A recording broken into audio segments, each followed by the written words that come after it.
امریکی صدر Joe Biden کا کہنا ہے کہ پاکستان، ایران، چین اور روس بعض معاملات پر افغان طالبان سے بات اور معاہدے کے لیے کام کر رہے ہیں۔ امریکا کے صدر جو بائیڈن کا کہنا ہے کہ یہ چین، پاکستان، ایران اور روس افغانستان میں طالبان کی پیش رفت کے معاملے پر یہ سمجھنے کی کوشش کر رہے ہیں اب انہیں کیا کرنا چاہیے۔ جب ان سے پوچھا گیا کہ کیا انہیں لگتا ہے کہ چین طالبان کی فنڈنگ کرے گا حالانکہ یہ گروپ امریکی پابندیوں کا شکار ہے، تو انہوں نے جواب دیا کہ چین کو طالبان سے حقیقی مسئلہ ہے، لہٰذا وہ طالبان کے ساتھ معاملات طے کرنے کی کوشش کریں گے۔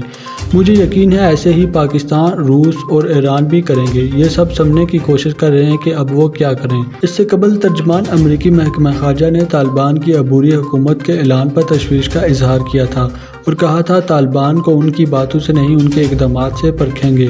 خیال رہے کہ افغان طالبان کے ترجمان ذبیح اللہ مجاہد نے گزشتہ دنوں کہا تھا کہ افغانستان کی ترقی کا مستقبل چین کے ہاتھوں میں ہے۔ چین نے افغانستان میں بھاری سرمایہ کاری کی حامی بھری ہے۔ ایک انٹرویو میں ذبیح اللہ مجاہد کا کہنا تھا کہ چین افغانستان کا پڑوسی ملک ہی نہیں بلکہ سب سے اہم شراکت دار سمجھا جاتا ہے۔ نیا افغانستان اپنی معیشت کی بحالی اور تعمیر نو کے لیے چین کی مدد لے گا۔